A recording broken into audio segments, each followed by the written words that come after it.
Okay.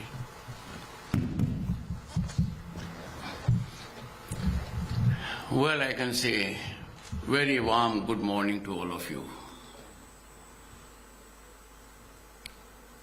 The sitting for me on this day could not have been more soothing and wholesome. Entry into the Chanakya Auditorium reminds me of the great legendary figure who knew how to handle things. And more importantly, when I occupied the central seat here, I was reminded of my position as chairman Rajya Sabha. When I sit in the chair, on my right is the government, on the left is the opposition. On my right here is Shri G.S. Rajeshwaran, Director General of Defence Estates. I am sure I have no problem with him. And fortunately, for me, on my left is Shri Nitin Chandra, Secretary, Department of Ex-Service and Welfare. Constructive, directional, motivational, always helpful. I carry this message to the upper house of Parliament today, where we begin debate on the Constitution as we enter the last quarter of the century of adoption of India's Constitution on 26th November 1949. And therefore, I am indeed indebted to all of you for having ensured my day begins with hope and optimism. And certainly, why not? Now, we are in a nation that is full of hope and possibility. A nation that can never be called a nation with potential. It's a nation that is on the rise. The rise is unstoppable. The rise has been seen in every facet of governance, be it sea, land, sky, or space. Distinguished guests, officials, and more importantly, officers belonging to this service. I both admire and envy you. Admire you because you have exemplified dedication to duty. Envy you because you always live in an environment that is not easily available. Soothing environment. It is my privilege to address you, and this is also an occasion for me to accolade the transformative impact Indian Defence Estate Service is having. Your guardianship of approximately 18 lakh acres of defence land forms the bedrock of India's strategic defence infrastructure and sustainable development. Imagine, 18 lakh acres. I am son of a farmer. I know. Many countries in the world may not have that kind of acreage. And therefore, to take care of it, to take care of an estate, its identity and its security are vital. Identity in the shape of rights, updating of those rights, not only for oneself, but also for others and for the regulator. I must appreciate you have done amazingly remarkable job in updating the land records. Amazingly. More often than not, disputes arise because there is no proper defining of rights as regards area or ownership. You have remarkably overcome it. I congratulate you. I also congratulate you for the reason that you have kept pace with technological advancement and updating it from that perspective as well. But friends, these estates must evolve beyond conventional assets which they used to be earlier. These have to develop into self-sustaining ecosystems and enhance military readiness, community welfare, nutritional security. You are far ahead. But you have to move so fast that the second has to catch up with you. There can be no greater occasion to convert this area into wellness centers. I have no doubt this will be done. In our path towards Viksit Bharat at 2047, precision land management coupled with productive utilization stands paramount. And I therefore would appeal to you.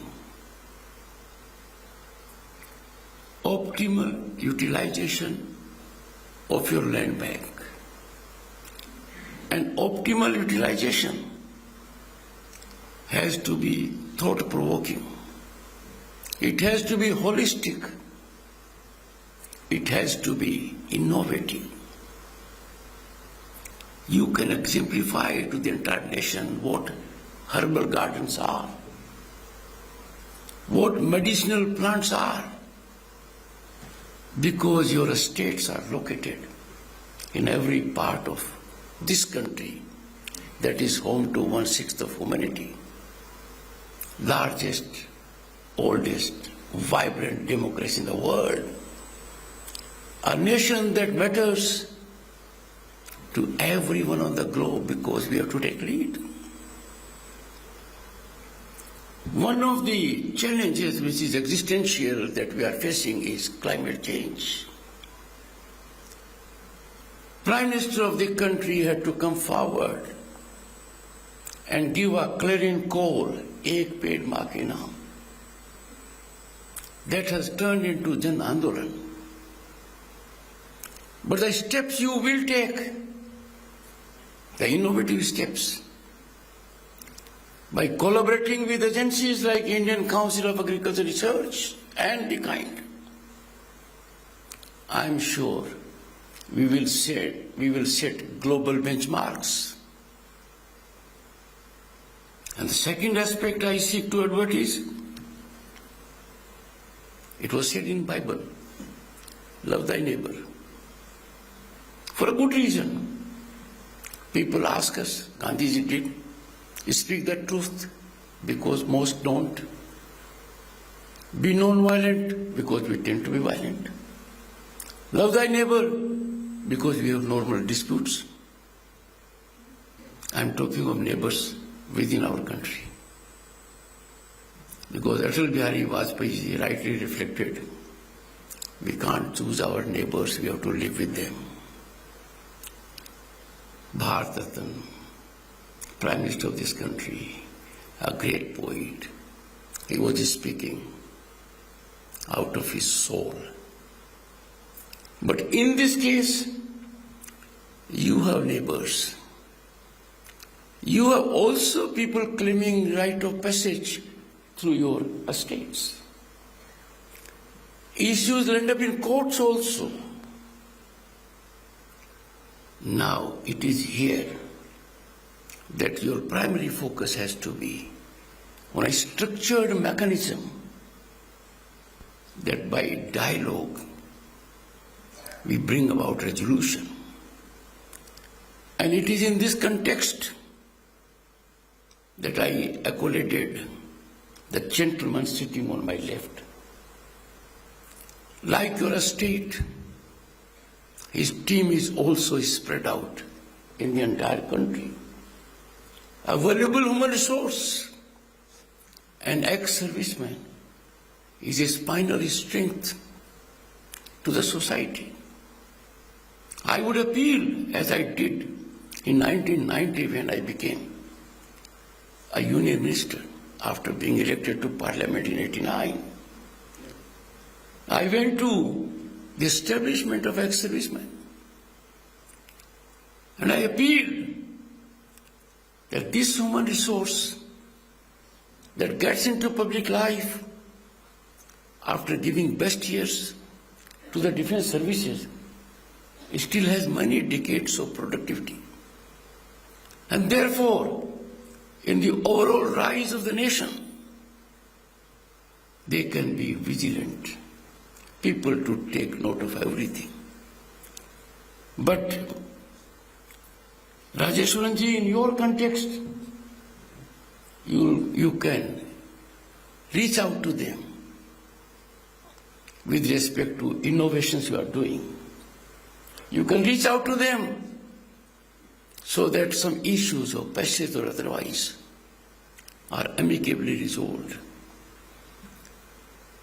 I know litigation is unavoidable because we have a tribe of lawyers in this country. I belong to it long back. But like disease, where more than the cure we should take care of prevention and precaution.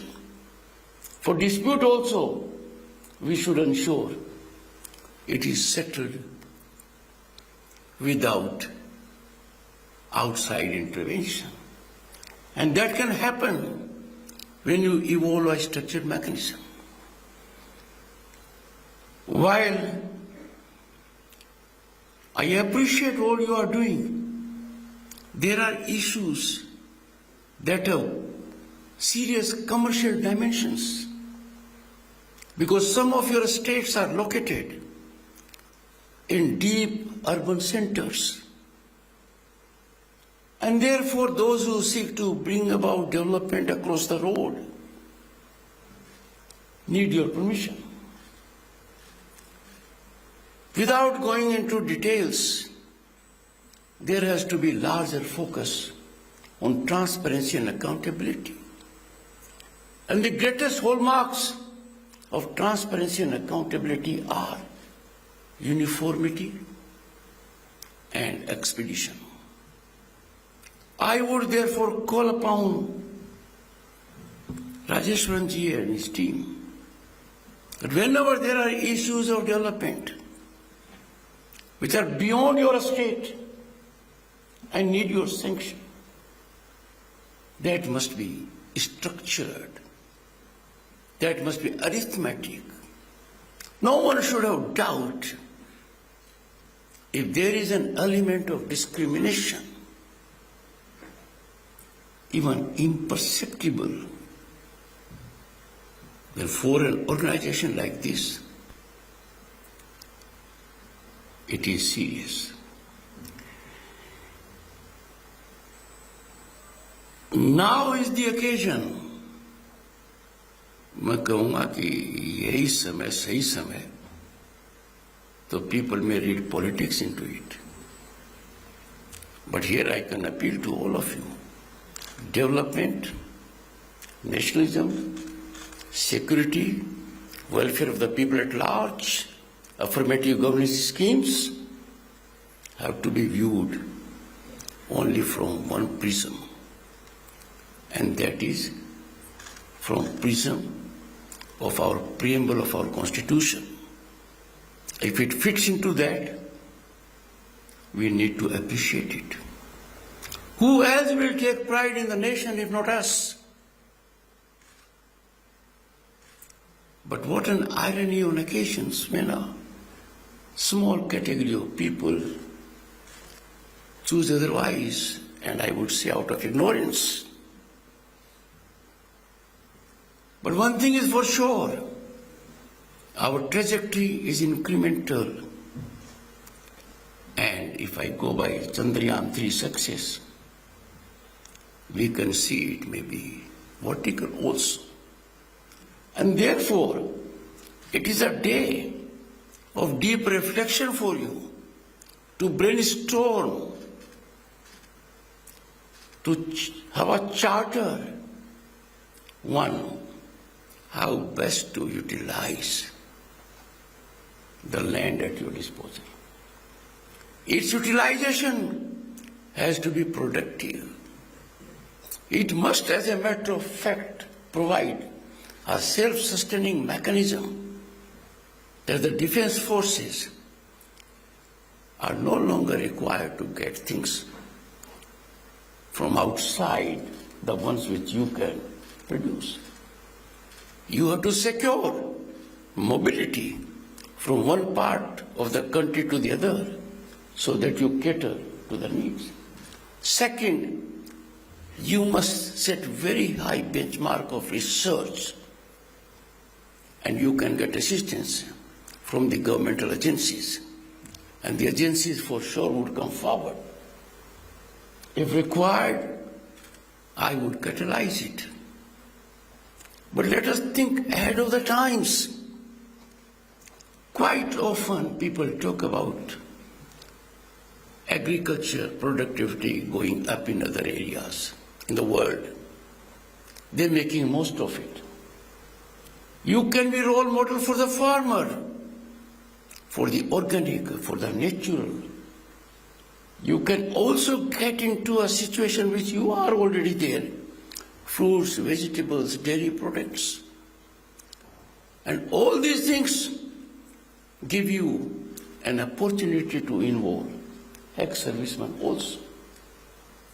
And therefore, it has to be nerve center of an economic activity much beyond your conventional job. I have no doubt you will bestow attention on these issues. Well, I do not wish to say more about it because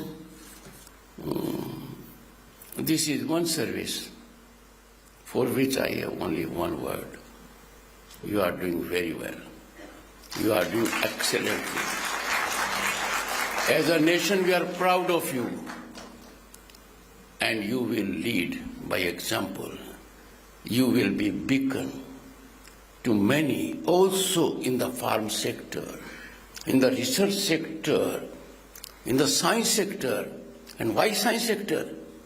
Sir, your medicinal plants can do wonders. And therefore, this is an opportunity available to this department. If it gets into the groove,